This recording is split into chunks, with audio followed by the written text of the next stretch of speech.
El derecho como fenómeno cultural, Juan Pablo Gutiérrez Osorio, Tecnológico de Antioquia, Sistemas Jurídicos y Derecho Comparado, docente, Juan Sebastián Gómez. La MGF, o la mutilación genital femenina, es un procedimiento en el que los tejidos de los órganos genitales de la mujer son deliberadamente cortados, lesionados o eliminados parcial o totalmente. Con frecuencia implica la extirpación de los labios vaginales y la OMS la describe como cualquier procedimiento que lastima los órganos genitales femeninos por razones que no son médicas o por el simple hecho de ser mujeres. La MGF le causa un daño a las mujeres y a las niñas tanto física como psicológicamente y no les aporta en lo absoluto nada a su salud. Además, es extremadamente angustiante y perjudica las relaciones de pareja de las mujeres y cómo se sienten y cómo perciben a sí mismas. En muchos casos se realiza contra la voluntad de las niñas y de las mujeres, pues se usa la fuerza, obviamente. Te conviertes como un cubo de hielo, no sientes, no amas, no tienes nada de deseo. Reflexiona Odni Ibrahim, una bloguera y cineasta egipcia. Existen 4 tipos de MGF. Tipo número 1, clitoridectomía. Es la eliminación total o parcial del clítoris y la piel que lo rodea. Tipo 2, excisión, es la eliminación parcial o total del clítoris y de los labios menores o pliegues internos de la piel que rodea la vagina. Tipo 3, infubulación, corte o recolocación de los labios menores y mayores, que son los pliegues externos que rodean la vagina. Esto incluye con frecuencia el estrechamiento de la abertura vaginal. Tipo número 4. Este cubre procedimientos para la perforación, incisión, raspado y cauterización del clítoris y el área genital. La reducción de la abertura de la vagina deja a las mujeres con un orificio muy pequeño, por donde debe pasar solamente el flujo menstrual y la orina. Esta práctica no solamente es extremadamente dolorosa y angustiante, sino que conlleva un riesgo permanente de contraer infecciones, obviamente. ¿Por qué sucede esto?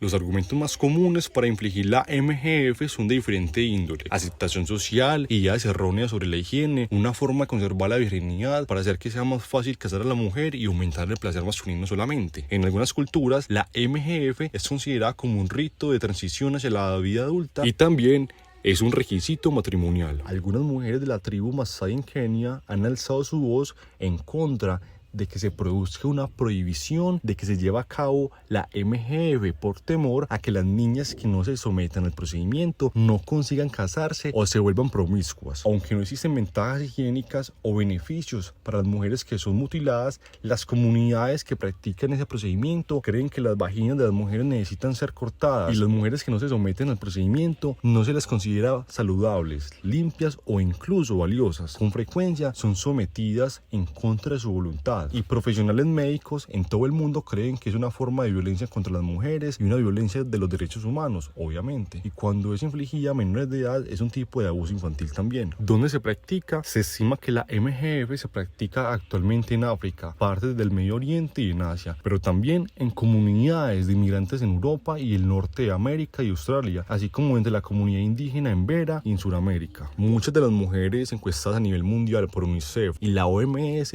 señalan que discutir o hablar de esa práctica en sus comunidades es un tabú. De ahí que muchas de esas cifras en casos sean estimaciones. Algunas veces las mujeres no hablan abiertamente sobre el tema debido al temor de atraer críticas de quienes no forman parte de la comunidad. El mapa que se puede ver en la parte superior fue hecho por la organización The Roman Star Project, un proyecto de la Universidad de Brigham y Young en Estados Unidos que investiga y recopila bases de datos sobre diferentes temas relacionados con las mujeres en todo el mundo. La ONU estima que aunque la MGF está concentrada en 30 países de África y en Medio Oriente, también se practica en algunos países de Asia y América Latina y en algunas comunidades de inmigrantes que viven en Europa, Norteamérica, Australia y Nueva Zelanda. De acuerdo con un informe de UNICEF en el que se incluye 29 países de África y Medio Oriente, la práctica aún se lleva a cabo ampliamente, pese al hecho de que 24 de esos países tienen legislaciones y decretos contra la MGF. En otras ocasiones, en lugares donde esta práctica es ilegal, existe el miedo a que se puedan abrir procedimientos judiciales contra familiares o miembros de la comunidad. Otra versión indica que la MGF fue introducida por monjas a principios del siglo XX, aunque esa teoría es la menos documentada. Sin embargo, muchos líderes indígenas actuales defienden que la MGF no es parte de su cultura ancestral, sino una imposición colonial que se ha transmitido a lo largo de muchas generaciones. ¿Cómo era esa práctica antes de la intervención del derecho, se creía que la MGF evitaba que las mujeres se volvieran sexualmente promiscuas, que el clítoris creciera hasta alcanzar el tamaño de un pene, lo que se asociaba erróneamente con deseos homosexuales. ¿Cómo se introdujo a Colombia? Existen varias teorías sobre el origen de la MGF entre los Embera. Una de las más respaldadas sugiere que la práctica fue introducida por esclavos africanos musulmanes provenientes de Mali, Guinea y Senegal en el siglo XVIII, quienes compartieron conocimientos sobre curaciones tradicionales con las comunidades indígenas del Chocó como los Embera. Esa influencia africana se habría fusionado con las tradiciones locales, dando lugar a la práctica del corte de callo, que implicaba la extirpación del clítoris mediante el uso de una cuchilla caliente. ¿Qué normas, leyes o sentencias han regulado o modificado esa práctica? Número 1. Proyectos de ley en trámite. Actualmente existen 2 proyectos de ley en el Congreso de la República de Colombia que abordan la MGF. Número 1. Proyecto de ley número 239 del 2024. Este proyecto propone medidas para prevenir, atender y erradicar la MGF en todo el territorio nacional. Su enfoque es integral, interseccional, intercultural y comunitario, buscando garantizar los derechos humanos de las niñas de la gran nación embera. 2. Proyecto de ley número 018 del 2024. Este proyecto busca penalizar la MGF y establecer disposiciones para su atención y abordaje. Se encuentra acumulado el proyecto de ley número 239 del 2024 de la Cámara de Representantes. Ambos proyectos han sido aprobados en primer debate en la Cámara de Representantes y están en proceso de discusión en el Senado. Número 2. Declaraciones de autoridades indígenas. En 2012, el Consejo Regional Indígena de Risaralda, CRIR, declaró públicamente la suspensión de la práctica de la MGF, comprometiéndose a trabajar en procesos de difusión interna de esa decisión, formar a las mujeres para que conozcan sus derechos y fortalecer la medida tradicional. Sin embargo, esta decisión aún necesita ser incorporada en su totalidad por parteras y líderes y no es extensiva a todas las comunidades embera del país. Número 3.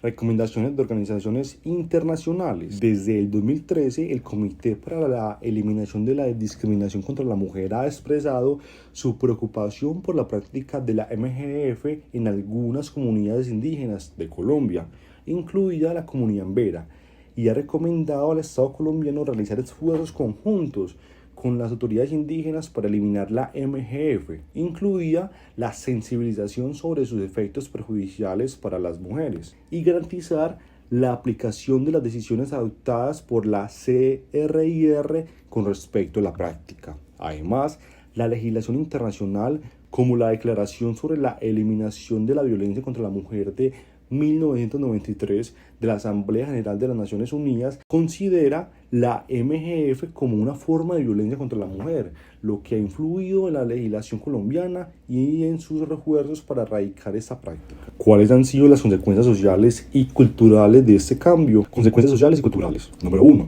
Empoderamiento de las mujeres indígenas. La eliminación de la MGF ha permitido a mujeres como Solana y Zapata asumir roles de liderazgo en sus comunidades, promoviendo el diálogo sobre salud sexual, derechos humanos y de género, obviamente. 2. Transformación de valores comunitarios. Comunidades como las de Pueblo Rico y Mistrato han adoptado el lema de la cultura debe generar vida y no muerte, reflejando un cambio en la percepción de prácticas tradicionales y su impacto en la salud y dignidad. Tercero, redefinición de ritos de iniciación. Se han propuesto alternativas culturales que preserven la identidad indígena sin comprometer la salud, como ceremonias de transición que enfaticen el respeto y la autonomía de las mujeres. Ventajas. 1. Protección de la salud y los derechos humanos. La erradicación de la MGF previene implicaciones físicas y psicológicas graves, como infecciones, infertilidad y trauma emocional. 2. Fortalecimiento de la autonomía femenina. Las mujeres adquieren mayor control sobre sus cuerpos y decisiones reproductivas, promoviendo la igualdad de género. Tercero, mejorar el acceso a servicios de salud. La civilización sobre la MGF ha incentivado la mejora de la infraestructura y servicios de salud en comunidades indígenas. Desventajas. 1. Desafíos en la implementación de alternativas culturales. La creación de ritos de iniciación que respeten la salud y la dignidad cultural requiere tiempo, recursos y consenso comunitario. 2. Necesidad de educación continua. Es esencial mantener programas educativos que informen sobre los riesgos de la MGF y promueven prácticas culturales positivas. Resistencias culturales. A pesar de los avances, persisten resistencias dentro de las comunidades indígenas, especialmente entre líderes tradicionales y hombres mayores, que consideran la MGF como un componente esencial en su identidad cultural y social. Estas resistencias han sido abordadas mediante diálogos interculturales, involucrando a los líderes comunitarios, mujeres y autoridades indígenas en la búsqueda de soluciones que respeten tanto la cultura como los derechos humanos. Reflexión.